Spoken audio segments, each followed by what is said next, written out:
الشيطان الرجيم.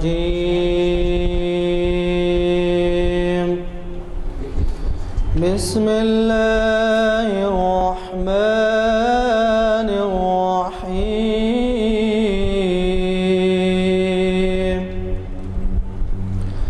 أفلا ينظرون إلى الإبل كيف خلقت وإلى السماء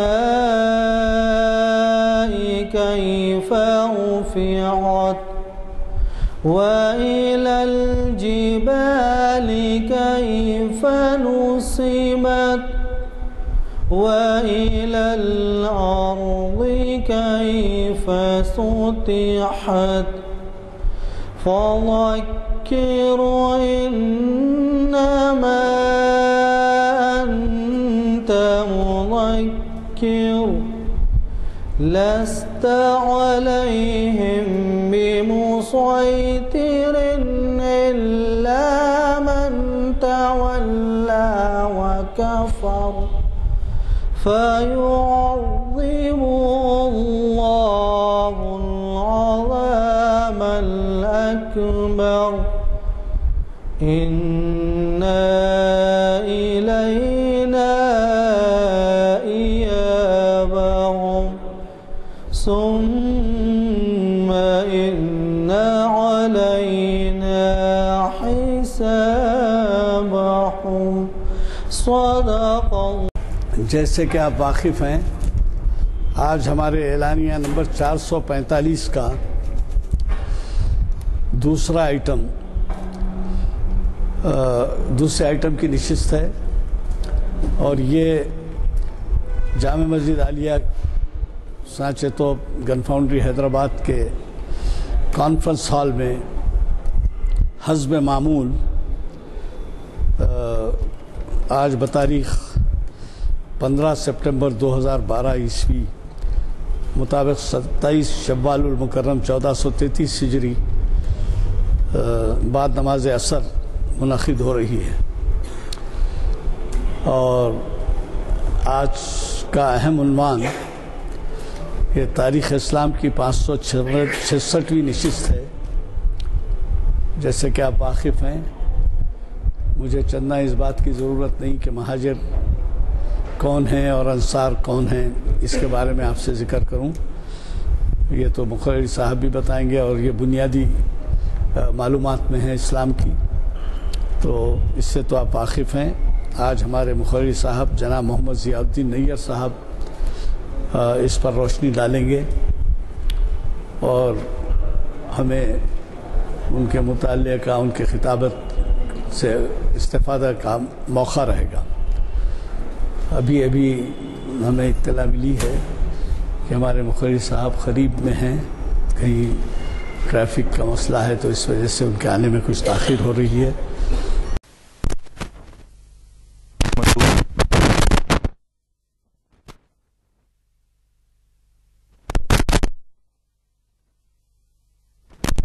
الرجیم. بسم اللہ الرحمن الرحیم.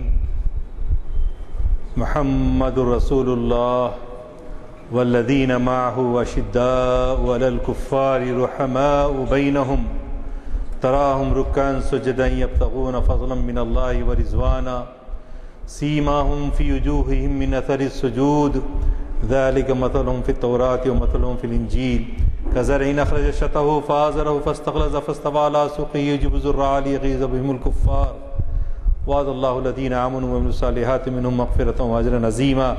صدق الله العظيم. صدق رسول النبي الكريم.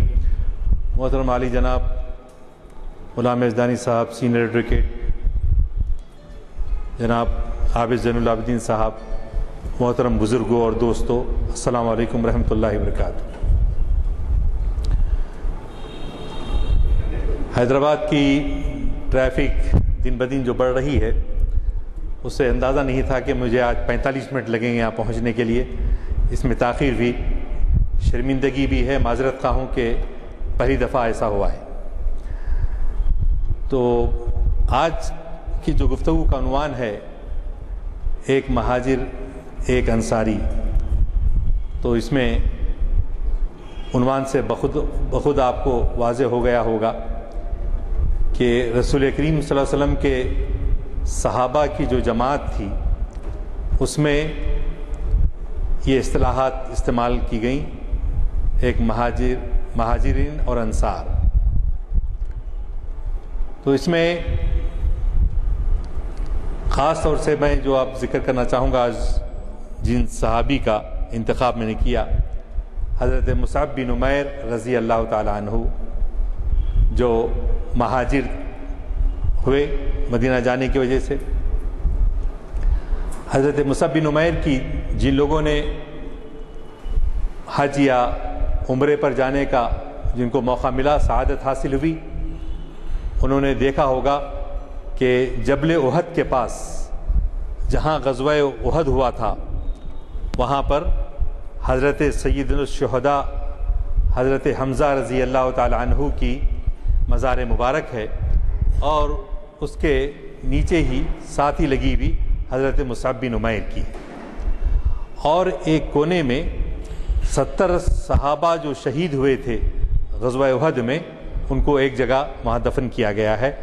تمام زائرین کرام وہاں پر جاتے ہیں، جی اپنا نذرانِ محبت فاتحہ کی شکل میں اور دیدار اور ایک تاریخی پس منظر کہ یہاں غزوہ احد ہوا تھا، کہاں پہ رسول کریم صلی اللہ علیہ وسلم نے صحابہ کی 50 افراد پر مشتمل جماعت کو کھڑا کیا ہوگا کہ اگر دشمن ناکام ہونے کے بعد پھر پیچھے سے حملہ آور نہ ہو، اور وہ بات حضور اکرم صلی اللہ علیہ وسلم کی ہدایت کو نظر انداز کر دینے کی وجہ سے، اس پر عمل نہ کرنے کی وجہ سے فتح جو ہے شکست میں بدل گئی۔ تو یہ غزوہ احد کا معرکہ آپ بخوبی اس سے واقف ہیں۔ تو وہاں حضرت مصعب بن عمیر رضی اللہ تعالیٰ عنہ کی جو ہے قبر مبارک ہے۔ اسلام جو ہے حضور اکرم صلی اللہ علیہ وسلم نے نبوت کا اعلان جو فرمایا 612 عیسوی میں، اور ابتدا میں یہ حکم تھا کہ تم یہ پیام کو اپنے رشتہ داروں کی حد تک ہی پہنچاؤ۔ انذر عشیرتک الاقربین، قرآن پاک میں آیا کہ آپ ان کو ڈرائیں، اپنے قرابت داروں کو پہلے دعوت دیں۔ ڈرائیں سے مراد کیا ہے یہاں پر؟ یعنی اللہ کا ڈر بٹھائیں اور جو ہے اسلام کی طرف دعوت دیں۔ تو وہ ڈنر آفر اسپیچ، جیسا ہم لوگ بھی امریکہ میں الیکشن کے سلسلے میں وہ ڈنر بہت ہوتے ہیں، پر پلیٹ اتنے جو ہے کنٹریبیوشن دینا پڑتا وہاں پر۔ وہاں کا جو نظام ہے، جماعتوں کو، ڈیموکریٹکس کو اور ریپبلکنز کو ایسے ڈنرز کرتے ہیں، کر کے لوگ جو ہے ایک ایک پلیٹ کے جو ہے پیسے، کوئی $10,000 دے رہا، کوئی $50,000 دے رہا، حسب حیثیت دیتا ہے۔ تو اس زمانے میں حضرت حضور اکرم صلی اللہ علیہ وسلم نے ایک ڈنر آفر اسپیچ، ڈنر پہ مدعو کیا، اپنے قرابت داروں کو بلایا، اور ڈنر کے وقت جیسا عام طور پہ کوئی بات رکھی جاتی ہے تو وہاں آپ نے دعوت دین رکھی کہ مجھے اللہ نے نبی کی حیثیت سے مبعوث کیا ہے اور تم لوگ ایمان لے آؤ۔ تو سب لوگ کھانا وانا تو کھا لیے، بولے یہ کیا اس بات پہ بلائے ہیں، یہ وہ باتیں کر کے۔ ابو لہب بھی تھا، ابو جہل بھی تھا، سب تھے، ابتدائی زمانہ۔ تو ایک حضرت علی رضی اللہ تعالیٰ عنہ جو 8 سال کی عمر کے تھے، جن کی پتلی پتلی ٹانگیں، ابھی بچے تھے، انہوں نے کہا کہ اس کو ساتھ آپ کے خاندان میں سے دے نہ دے، میں آپ کا ساتھ دوں گا۔ جی تو اسی زمانے میں 7ویں نمبر پہ آتے ہیں ایمان لانے والوں میں۔ پہلے تو حضرت ابوبکر صدیق رضی اللہ تعالیٰ عنہ، بی بی خدیجہ رضی اللہ تعالیٰ عنہ، اس بعد حضرت زید بن حارث رضی اللہ تعالیٰ عنہ۔ اسی طرح 7ویں نمبر پہ آتے ہیں حضرت بلال حبشی رضی اللہ تعالیٰ عنہ۔ اور اسی اولین زمانے میں جب بعثت نبوت ہوئی، مصعب بن عمیر کی عمر بھی 25 سال کی عمر کے تھے آپ، اور عبد الدار فیملی کے تھے۔ عبد الدار خصیب ابن کلاب کا جو یہ تھا، ان کا بڑا بیٹے کا نام عبدالدار تھا، اور وہ بڑے بیٹے ہونے کی حیثیت سے مکے میں جو وزارتیں اس زمانے میں منسٹریز تقسیم ہوتی تھیں، اس میں منسٹری جو ان کو آئی تھی سقایا، پانی، حاجیوں کو پانی پلانے کا انتظام،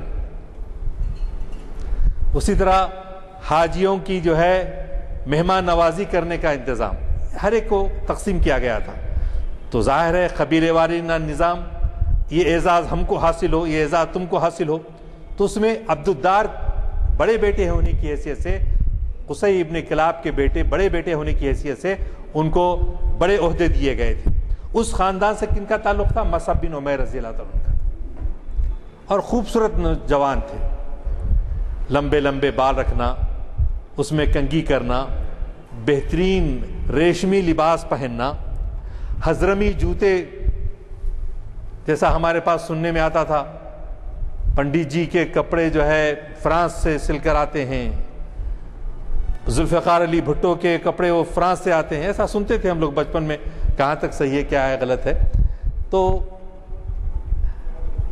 اس زمانے میں حضرت مصعب بن عمیر چونکہ دولت مند خاندان سے تعلق رکھتے تھے، تو آپ کا لباس، آپ کے جوتے حضرمی اور آپ کا بال جما کے رہنا ایک فیشنیبل لیٹسٹ جیسا رہتا اس زمانے کے لحاظ سے، اپ ٹو ڈیٹ قسم کے، خوبصورت۔ اور اس کا اعتراف حضور اکرم صلی اللہ علیہ وسلم نے خود کیا کہ مکے میں ان سے زیادہ بڑھ کر کوئی جو ہے حسین شباب، ان فوان شباب میں جو ذوق ہوتا ہے ہر ایک کو پہننے کا کرنے کا، تو وہ ذوق ان کو تھا حضرت مصعب بن عمیر کو۔ تو آپ اندازہ لگائیے ایسے گھرانے کے پروردہ شخص کے سامنے جب اسلام آیا تو ماشاءاللہ اللہ ان کے نصیب میں رکھا تھا، انہوں نے اسلام کو قبول کیا۔ اسلام قبول کرنے کے بعد غیر تو غیر ان کی والدہ بھی ان سے ناراض ہو گئی، ان کی والدہ بھی ان سے ناراض ہو گئیں، اور ان کا نام تھا خناس، ان کی والدہ کا نام تھا خناس بن مالک بنت مالک۔ تو خناس بنت مالک ماں ہونے کے باوجود ان سے ناراض رہیں، گھر والے خاندان والے ناراض رہے، بائیکاٹ کیا ان کا۔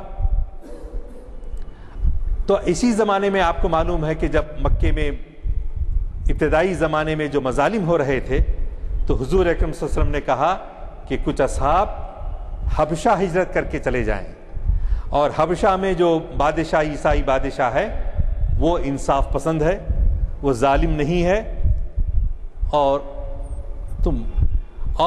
اسلام کے سلسلے میں پہلی ہجرت کرنے والا جو جوڑا ہے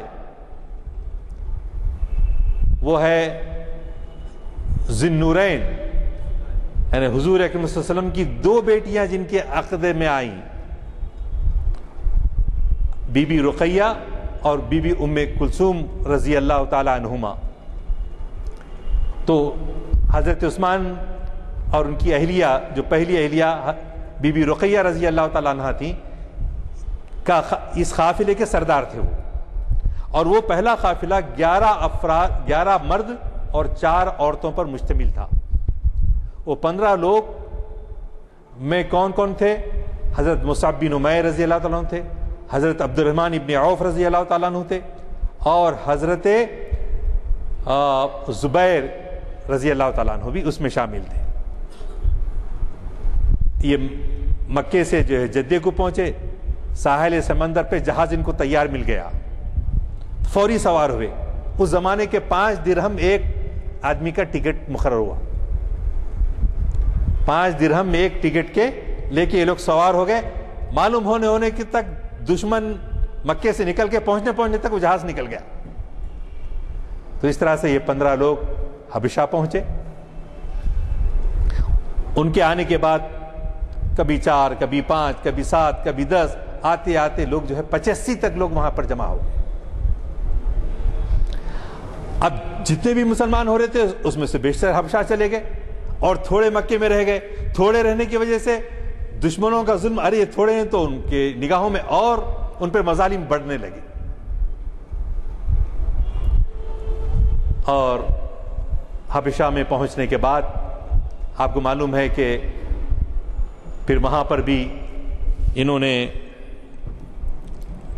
حضرت عبداللہ بن ربیع اور عمرو بن العاص کو مشرکین قریش نے اپنا سفیر بنا کر بھیجا، اپنا ایمبیسیڈر بنا کے بھیجا کہ جاؤ ہمارے جو قبیلے کے لوگ مسلمان ہو کر وہاں پر پہنچے ہیں چین سے رہ نہ پائیں۔ چنانچہ انہوں نے بہت ساری سازشیں کی، وہاں پر انعامات و اکرامات وہاں کے راہبین کو، جو کلرجی مین جو اور بادشاہ کے قریب رہتے تھے، حوالی موالی سب کو تحفے تحائف دے کر جو ہے یہ اکسایا کہ یہ جو لوگ جو ہیں نیا دین لے کر آئے ہیں، نہ یہ عیسائی ہیں اور نہ ہمارے آبا و اجداد کا دین جو مشرکانہ دین ہے وہ اس پر عمل کرتے ہیں۔ تو کہنے پر جو ہے بادشاہ نے ان سب کو جمع کیا۔ جمع کرنے کے بعد آپ کو معلوم ہے کہ حضرت جعفر ابن طیار رضی اللہ تعالیٰ عنہ نے بڑی زبردست تقریر کی کہ ہم کیا تھے جی، ہم لوگوں پہ ظلم کرتے تھے، عورتوں کے ساتھ بدسلوکی کرتے تھے، شراب پیتے تھے اور معاشرے میں بہت ساری برائیاں تھیں۔ ہمارے میں محمد صلی اللہ علیہ وسلم پیدا ہوئے اور ان کی زندگی بچپن سے لے کر اب تک صاف ستھری رہی ہے، ان کا کردار بے داغ رہا ہے اور وہ متمنی ہیں سارے انسانوں کی بھلائی کے لیے۔ جو ہم آیت پڑھتے ہیں سورہ توبہ کی آخری آیت، لَقَدْ جَاءَكُمْ رَسُولٌ مِّنْ أَنفُسِكُمْ عَزِيزٌ عَلَيْهِ مَا عَنِتُّمْ حَرِيصٌ عَلَيْكُمْ بِالْمُؤْمِنِينَ رَءُوفٌ رَحِيمٌ۔ وہ حریص ہیں جیسا ہم حریص ہیں۔ کہہ کے حریص ہیں؟ ہم دولت کمانے کے حریص ہیں، ہاں مال و متاع جمع کرنے کے حریص ہیں، یہ حرص لگی ہوئی ہمارے کو۔ تو حضور اکرم صلی اللہ علیہ وسلم کس بات کے حریص تھے؟ انسانیت کی فلاح، امن و امان کا قیام، انسانیت، سارے انسانوں میں اخوت انسانی، محبت، ظلم و جور سے نجات دلانا آپ کا منشا حیات۔ تو آپ کی یہ تعلیمات ہیں، جعفر ابن طیار نے کہا۔ تو حضور اکرم کے اس پیام کو سن کر نجاشی متاثر ہوا اور کہا کہ یہ ہمارے پاس آرام سے رہ سکتے ہیں، ان کو مکے کے حوالے واپس نہیں کیا جائے گا، بھیجا نہیں جائے گا۔ ان کو بڑی تکلیف ہوئی، عمرو بن عاص کو، عبداللہ بن ربیعہ کو۔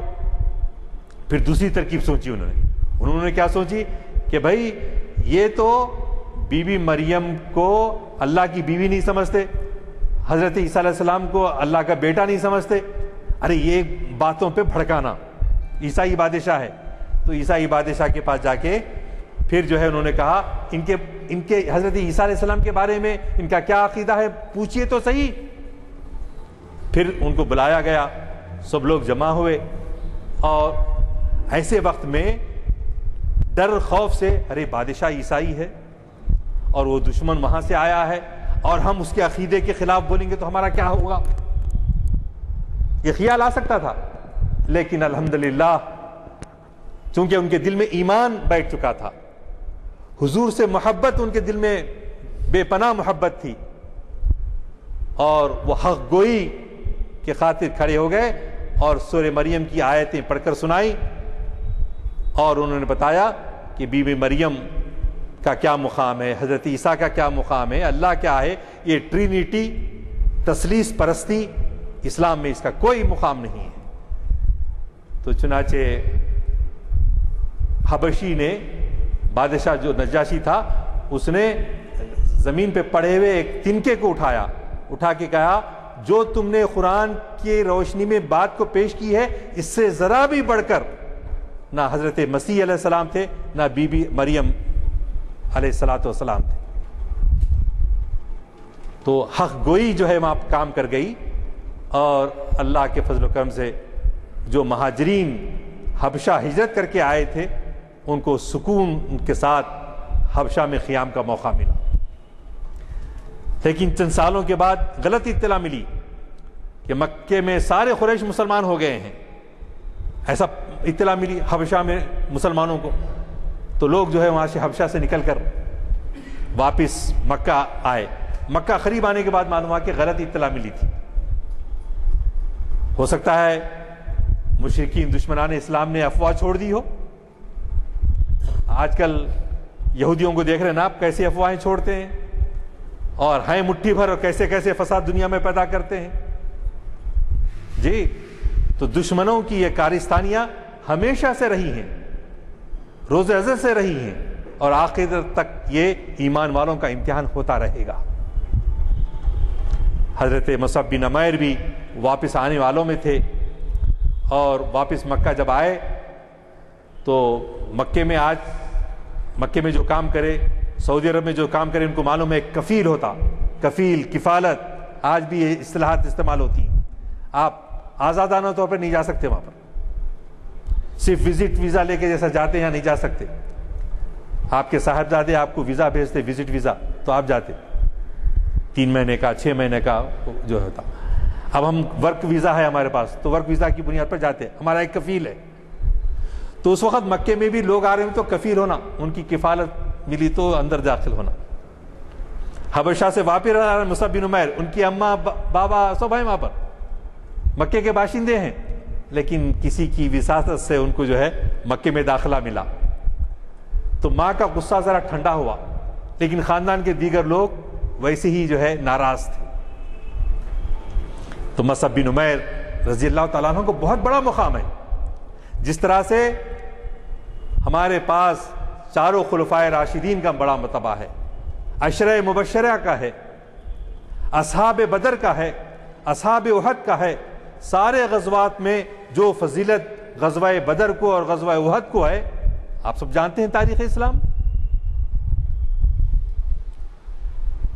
تو جب اسلام کو آئے ہوئے 12 سال گزر گئے, تو آپ جانتے ہیں کہ مکے کے کیا ریسپانس تھا جی. اور طائف کے سفر سے جو ہے کیا نتیجہ ملا تھا, کیا ظلم حضور اکرم صلی اللہ علیہ وسلم پر نہیں کیے گئے تھے. حضور سے بی بی عائشہ رضی اللہ تعالیٰ عنہ نے بعد میں پوچھا تھا, حضور صلی اللہ علیہ وسلم آپ کو زندگی میں سب سے زیادہ تکلیف کہاں پہنچی؟ تو حضور اکرم صلی اللہ علیہ وسلم نے فرمایا سب سے زیادہ تکلیف مجھے طائف کے سفر کے دوران پہنچی. تو طائف سے مایوسی ہو چکی تھی. ایسے میں مدینے سے اللہ نے جو ہے لوگوں کو بھیجا. تو پہلے جو 6 لوگ آئے, سارے کے سارے خزرج قبیلے سے تھے. وہاں 2 قبیلے تھے نا مدینے میں, تو وہاں خزرج قبیلے کے 6 لوگ جو ہے آئے, حج کے لیے آئے. تو رسول اکرم صلی اللہ علیہ وسلم آپ جانتے ہیں کہ جو بھی حج پہ آتا, جو بھی تجارت کے لیے مکہ آتا, اس سے آپ چھپ کر ملتے یا اپنے ساتھیوں کو بھجواتے اور اسلام کی طرف دعوت دیتے. تو اسی طرح وہ 6 افراد سے حضور اکرم صلی اللہ علیہ وسلم کی ملاقات ہوئی. کہاں ہوئی؟ عقبہ کے, آپ کے مینا جو ہے نا, مینا حج میں جاتے سو مینا, عرفات, مزدلفہ, مینا کے پاس. تو وہاں پر 6 لوگوں کے سامنے رسول اکرم صلی اللہ علیہ وسلم نے دعوت پیش کی اور بتایا. تو وہ سب لوگ بڑی خوشی سے اس کو اسلام کو قبول کر لیے. کیوں؟ وجہ کیا تھی؟ وجہ یہ تھی کہ وہ یہودیوں سے سنتے ہوئے آ رہے تھے کہ ایک نبی آنے والے ہیں. وہ ان کی کتاب توریت میں اس بات کی اطلاع دی گئی ہے. مدینے میں چونکہ یہودی رہتے تھے, تو یہ لوگ بولے کہ ہم کو اب پیش قدمی کرنا چاہیے, آگے بڑھنا چاہیے, مسابقت کرنا چاہیے. تو تسبیق لے گئے, مسابقت لے گئے اور مشرف با اسلام ہوئے. پہلے سال اسلام قبول کر کے واپس مدینہ گئے. دوسرے سال 6 + 6 12 لوگ آئے. اس میں اسد بن زرارہ رضی اللہ تعالیٰ عنہ بھی تھے. اور 12 لوگوں پھر حضور اکرم صلی اللہ علیہ وسلم سے تنہائی میں ملاقات کی. اور ملاقات کرنے کے بعد یہاں یہ پیش کیا گیا کہ آپ مدینہ آئیں گے, اور نہ صرف مدینہ آئیں گے آپ کو مدینہ بلانے کا کیا انجام ہونے والا ہے اس سے ہم بخوبی واقف ہیں. ایک دنیا آپ کی مخالفت میں ہم پر ٹوٹ پڑے گی. ہم کو اپنی جانیں اور مال قربان کرنا پڑے گا. ہماری خواتین بیوہ ہو جائیں گی, بچے یتیم ہو جائیں گے. ہم یہ سب کچھ جانتے ہیں, اس کے باوجود ہم اس بات پر آمادہ ہیں کہ ہم آپ کو بلائیں گے اور سائر پورے ایثار و قربانی سے کام لیں گے. چنانچہ اس موقع پر رسول کریم صلی اللہ علیہ وسلم نے جس صحابی کا ذکر ہم ابتدا سے کر رہے ہیں, حضرت مصعب بن عمیر رضی اللہ تعالیٰ عنہ کو آپ نے ایک مبلغ بنا کر, ایک مربی بنا کر تربیت دینے کے لیے, اسلام کی دعوت دینے کے لیے, یا یوں کہیے نائب رسول بنا کر, اپنا جانشین بنا کر 12 لوگوں کے ساتھ مدینہ بھیج دیا. یہ سعادت حضرت مصعب بن عمیر کو حاصل ہوئی. یعنی مکے میں پورا پیغام پھیلانے والے خود نبی ہیں, آقا ہیں, اور ان کا غلام مصعب بن عمیر مدینے میں ان کا نائب بن کر بھیجا جا رہا ہے. کیا بڑا مقام ہے, آپ اندازہ لگائی. اسلام ذرا حبشے میں تھوڑی سی ہمت افزائی ہوئی ہے, اس سے ہٹ کے ہر جگہ پسپائی نظر آ رہی ہے. ایسے مرحلے پر رسول کریم صلی اللہ علیہ وسلم نے مصعب بن عمیر پر ایسا اعتماد کیا, ان کی صلاحیتوں کا ایسا جائزہ لیا کہ ان کو اپنا نائب بنا کر مدینہ بھیجا. اور آپ ہم جانتے ہیں کہ مدینہ پہنچنے کے بعد اوس اور خزرج 2 قبیلے تھے. وہ 2 قبیلوں میں ہمیشہ ٹھنی رہتی تھی. قبیلے کا نظام تھا ان لوگوں کے پاس. لیکن اسلام آیا تو کالے گورے میں, قبیلے وارانہ نظام میں سب جو ہے اس تفریق کو ختم کر دیا. اس تفریق کو ختم کر کے کیا بنایا, آپس میں ایک دوسرے کا بھائی بھائی بنایا. یا ایھا الذین آمنوا اتقوا اللہ حق تقاتہ ولا تموتن الا وانتم مسلمون واعتصموا بحبل اللہ جميعا ولا تفرقوا واذکروا نعمت اللہ علیکم. تم یاد کرو اللہ کی اس نعمت کو. واذکروا نعمت اللہ علیکم اذ کنتم اعداء, جب تم آپس میں ایک دوسرے کے دشمن تھے. فألف بین قلوبکم, اللہ نے تمہارے قلوب کے اندر محبت ڈال دی. فألف بین قلوبکم فاصبحتم بنعمتہ اخوانا,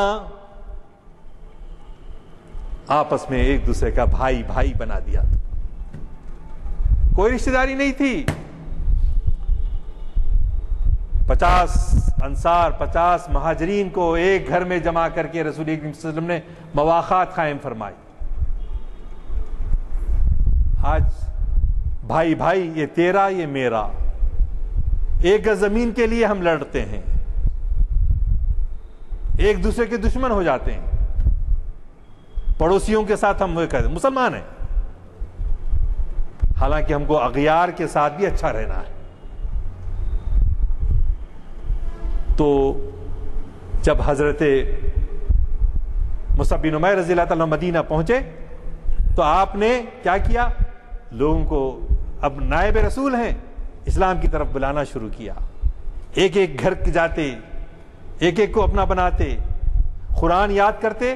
حافظ قرآن بھی تھے وہ, جیسا جیسا قرآن پہنچتے جاتا ان کو یاد ہوتے چلے جاتا, اور وہ لوگوں کو قرآن کی تعلیم بھی دیتے تھے.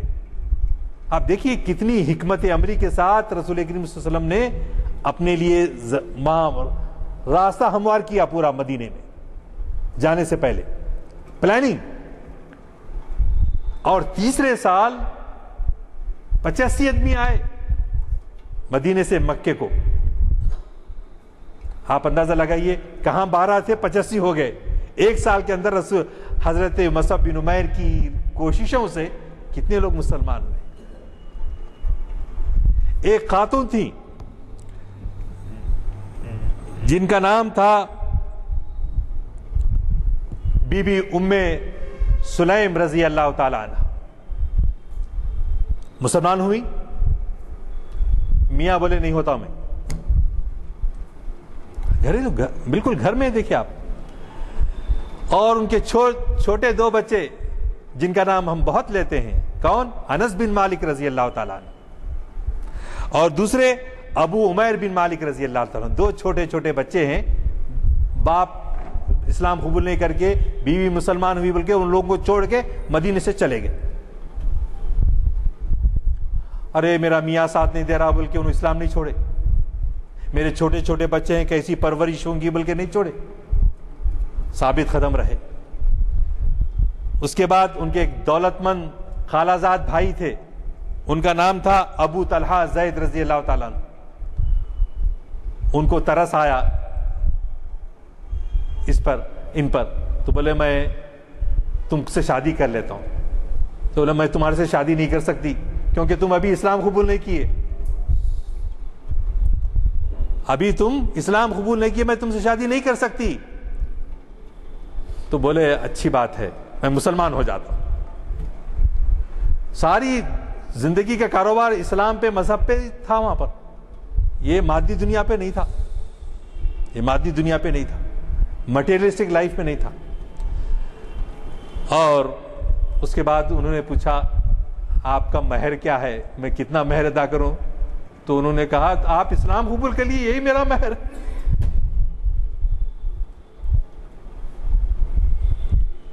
تو آئے اشاخ گئے وعدے فردا لے کر، اب انہیں ڈھونڈ چراغے رخ زیبا لے کر. کہاں ملیں گے ایسی ہستیاں، ایسی شخصیتیں؟ تاریخ کے اوراق میں ہی بند ہیں. نہ وہ جذبہ درو ہے، وہ اندرونی جو جذبہ ہوتا ہے وہ کاش ہم کو نظر نہیں آتا. تو حضرت مصعب بن عمیر رضی اللہ تعالیٰ عنہ کی کوششوں سے اسلام پھلتا پھولتا رہا، اور جب حکم الہی ہوا 13واں سال گزرنے پہ حضور اکرم صلی اللہ علیہ وسلم مکے سے مدینہ تشریف لائے، ہجرت ہوئی. آپ اور ہم جانتے ہیں جمعہ کی نماز کی کتنی اہمیت ہے. جی یعنی ایک جگہ حدیث میں آیا کہ رسول اللہ صلی اللہ علیہ وسلم نے کہا اگر کوئی جمعہ کی نماز چھوڑے تو میرا دل چاہتا ہے کہ اس کے گھر کو جلا دوں. اللہ اکبر. ایسے جمعہ کے انسٹیٹیوشن کو ہم اس کا صحیح استعمال نہیں کر رہے. رسمی ہو گیا، ہر چیز ایسا رسمی ہو گئی، نماز رسمی ہو گئی، وہ انسٹیٹیوشن رسمی ہو گیا. آئے خطبہ دیے، جو باتیں کچھ بولنے مولوی صاحب بول دیے، سننے والے کچھ اونگتے ہوئے کچھ جاگتے ہوئے کچھ سن لیے، اور بس ہم سمجھے کہ جو ہے ہمارا فرض ادا ہو گیا.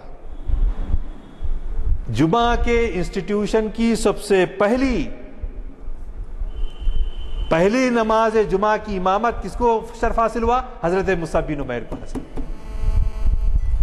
حضرت مصعب بن عمیر رضی اللہ تعالیٰ عنہ کو سب سے پہلا شرف حاصل کیا ہوا؟ جمعہ کی نماز کی امامت کرنے کا شرف. کتنا بڑا مقام ہے بندہ. مدینے میں خبا کی مسجد ہے، مسجد خبا سے ذرا آپ لیفٹ کی طرف چلے، وہاں سے مشکل سے 1 کلومیٹر ہوگا، وہاں مسجد جمعہ کے نام سے مسجد ہے. وہاں پہلا جمعہ ہوا تھا. تو ایسا بڑا مقام حضرت مصعب بن عمیر رضی اللہ تعالیٰ عنہ کو. تو عزیزان گرامی، چونکہ وقت تھوڑا سا رہ گیا، اس کو مختصر کرتے ہوئے حضرت مصعب بن عمیر رضی اللہ تعالیٰ عنہ کہ آپ نے غزوہ بدر میں حصہ لیا، پھر غزوہ احد میں حصہ لیا، اور اتنی بڑی تبلیغ کر کے مدینے میں لوگوں کو مسلمان کیا، اور وہیں پر حضور اکرم صلی اللہ علیہ وسلم کی دفاع کرتے ہوئے غزوہ احد میں آپ نے جام شہادت نوش فرمایا.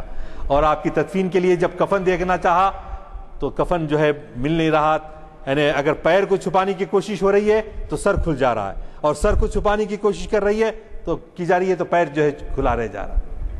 ایسے یہ مجاہدین تھے جن کو برابر کفن تک میسر نہیں تھا، لیکن زمین و آسمان جب تک ہیں، جب سے ہیں، ایسی ہستیاں دنیا میں اور پیدا نہیں. ہم ان کے غلام ہیں، یہ ہم کو شرف حاصل ہوا، ہم مسلمان گھرانے میں پیدا ہوئے، لہٰذا ان سے عقیدت، ان کے محبت کی طفیل میں کم سے کم ہم اپنے ایمان کا جائزہ لیتے رہیں. اور ایک 2-4 منٹ میں حضرت دوسرے جو انصاری حضرت ابو ایوب انصاری رضی اللہ تعالیٰ عنہ کا ذکر تھوڑا بہت کر دیتا ہوں تاکہ عنوان جو دیا گیا ہے اس کا کچھ نہ کچھ جو ہے حق ادا ہو جائے. تو حضرت ابو ایوب انصاری رضی اللہ تعالیٰ عنہ جو لوگ استنبول گئے، ترک گئے، وہاں پر جاتے ہیں تو ان کی قبر کی زیارت کا موقع ملتا ہے. مجھے بھی یہ سعادت حاصل ہوئی، غالباً آپ کو بھی یہ سعادت حاصل ہوئی. تو وہاں پر بھی اتنا جو ہے مجمع رہتا ہے. ہم تہجد کے وقت پہنچے 4 بجے تو مسجد پوری بھری ہوئی، پوری مسجد بھری ہوئی. اور حضرت امیر معاویہ رضی اللہ تعالیٰ عنہ کے دور میں، اور آپ جانتے ہیں کہ سب سے پہلے میزبان رسول ہیں یہ، اور دوسرا قافلہ جو آیا تھا مکے میں مدینے سے، اس میں حضرت ایوب انصاری رضی اللہ تعالیٰ عنہ بھی تھے. جب اسلام قبول کیے، جب سے لے کے حضور اکرم صلی اللہ علیہ وسلم کے دور میں سارے غزوات میں، پھر 4 خلفائے راشدین کے زمانے میں غزوات میں حصہ لیتے ہوئے 80 سال کی عمر میں روم کا مقابلہ کرنے کے لیے جو فوج امیر معاویہ رضی اللہ عنہ اس میں گئی 80 سال کی عمر میں، اور جو موت کی آنکھوں میں آنکھیں ڈال کر مسکراتا ہے اس کی موت ہو جاتی ہے. کیوں؟ ان کو شہادت کی تمنا تھی مگر شہادت نہیں ملی. ایک وبا آئی اور اس کی وجہ سے ان کا جو ہے انتقال ہوا. حضرت خالد بن ولید رضی اللہ تعالیٰ عنہ کی یہ مثال ہے. کتنے زخم ان کے جسم پر تھے. حضرت ایوب انصاری رضی اللہ تعالیٰ عنہ. تو یہ کہنا کہ ہم جنگ میں گئے تو مر ہی جائیں گے، نہیں، ضروری نہیں. اللہ جیسا موت رکھا ہے ویسی ہوتی. تو حضرت ایوب انصاری رضی اللہ تعالیٰ عنہ کا وہ کیریکٹر ہے کہ آپ پہلے میزبان، دا فرسٹ ہوسٹ آف رسول کریم صلی اللہ علیہ وسلم، جب آپ مدینہ تشریف لائے اور اونٹنی کو چھوڑ دیے کہ بھئی جہاں جا کے روکے گی وہیں میں، تو وہ حضرت ایوب انصاری رضی اللہ عنہ کے مکان کے پاس آ کے اونٹنی بیٹھ گئی. تو آپ نے کہا یہی جو ہے میری جگہ ہے. 6 مہینے تک حضرت ایوب انصاری رضی اللہ عنہ نے آپ کی میزبانی کا شرف حاصل کیا اور کہا سرکار آپ نیچے مت رہیے، بے ادبی ہوگی، آپ اونچے پہلے منزل پر رہیے، میں نیچے رہتا ہوں. یہ عقیدت، یہ محبت. اور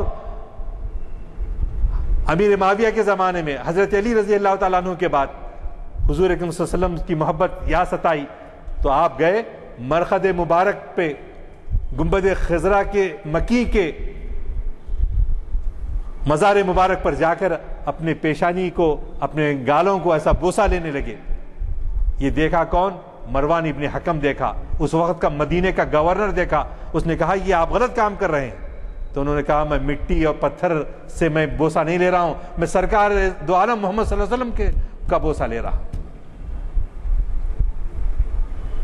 ایسی محبت ان لوگوں کی تھی.